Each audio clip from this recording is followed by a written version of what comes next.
of these values, there's ways that these values can turn on you. Everything has an extreme, right? Who has honesty in their values? A lot of people. And good. How many have ever been accused of being rude? I was just being honest. I want to be honest with people, right? Except for you don't know what the other person's values are. And maybe in that situation, and if you think about that, maybe you were being rude, maybe you weren't being rude, maybe that person was taking you rude because of what they value. Maybe they don't value honesty as much as you do, right? Which is one of the reasons why hiring is so important in hiring with values, is to find people who, it may not match exactly with yours, but you have some sort of shared values. Anybody have fun? Has anybody who's fun been accused of not being serious enough? You're not taking me seriously enough. You're not taking this situation seriously enough.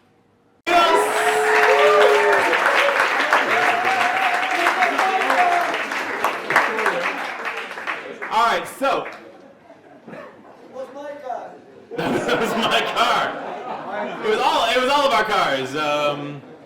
So, help me out. What tags can Konstantinos use? What different purposes can he use that story for?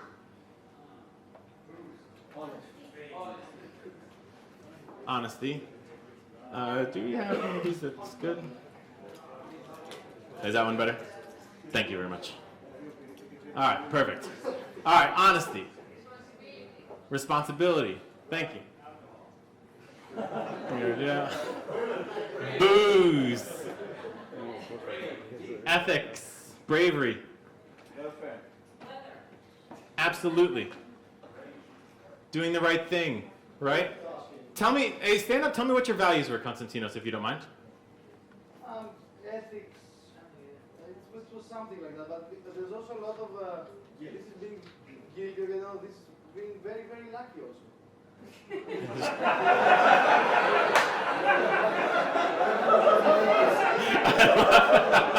I've never, ever had someone's value be luck.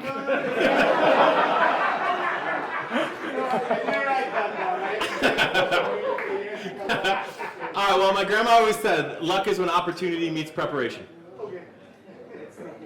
Smart grandma. All right, I love that. Thank you very much. This is what you need to do with your stories. This is what you need to do. You need to practice these things. Because there's something else, there's another side to this. Is when you tell stories, there's a couple different ways to tell stories, right? There's a straight-laced way and say, okay, well, here is what happened, right? But here's the thing, is stories should be able to evoke an emotion out of someone. If your audience feels something, an audience, one person, two people, it doesn't matter who they are, if they feel something, they're much more likely to remember it. Right? I think as Maya Angelou said, people aren't going to remember what you tell them, they're going to remember how you make them feel, right? There's science behind this. So there's science, the book How to Give a Great TED Talk, I think it's called, by Chris Anderson. Chris Anderson talks about evoking emotions in a TED Talk. And he says, look, when you give a talk and somebody feels something, it releases dopamine into their brain. Dopamine acts as a bookmark for your memories. There's a very easy example of this. Where was everybody on September 11th, 2001? Right? You can remember that. A lot of people, if we go through one-on-one, you could say where you were, who you were talking to, maybe what you were wearing, right? You remember those things because you had such a strong emotion.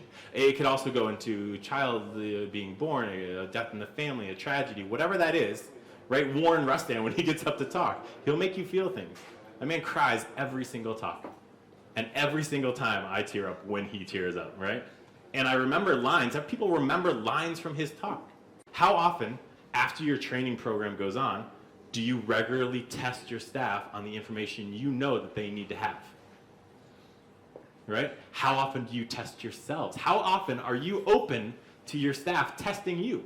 Because here's the thing, you better be more knowledgeable in that stuff than they are.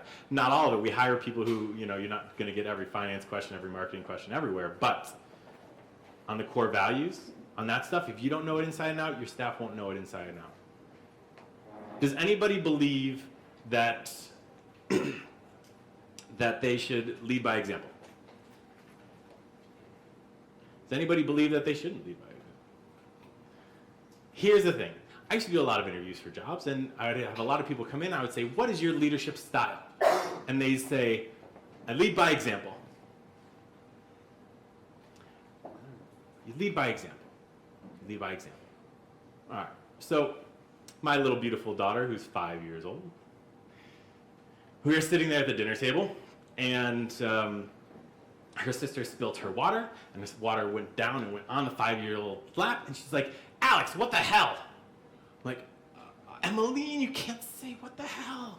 She's like, oh, I'm sorry, Daddy. Alex, what the fuck? No, you can't say that. Where did you learn that? Where did she learn that? Obviously, she learned it from her mother, who swears like a sailor, right? And we gotta have that conversation later. Here's the thing. Everybody leads by example. Everybody leads by example, and it's not always positive. You lead by example if you're doing something negative. If you're a gossip in your office is going to be a gossiping office. If you're late to meetings, your team's going to be late to meetings. Every time that you go against something that's there, they're going to follow that. But the beauty is you're leaders, right? If you stick up for your team, they're going to stick up for you, right? If you value your team, they're going to value you. If you say knowledge is important and I work on my knowledge, so will they. If you stay after hours at your office, lots of times they do too. That's not always a positive one either. If you're talking about, hey, make sure you've got your work-life balance down. I want to make sure that you're a really healthy version of yourself. And you aren't a healthy version of yourself, it's only going to be lip service. If you're not living the values of your company, neither will they. And what that comes down to is in the situation where you need to be improvisational, you need them to be living those values. That's where it's going to come from. What happens? Which way does a tree fall? Whatever way it leans. What way is your company going to fall? Whatever way it leans. Your company is your staff, right? Your company are your teams. Your company are made up of people and relationships.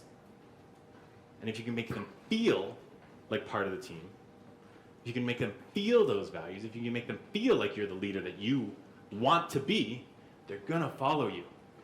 And then when something comes up that's a really difficult situation, they're going to have an honest conversation with you. And you know what you're going to be? Completely prepared. Because you share values and you've talked about those values and you've practiced and you've done your brain tagging, you can tell your stories, you can do all of these things to make sure as a leader, you're set for whatever circumstance comes up.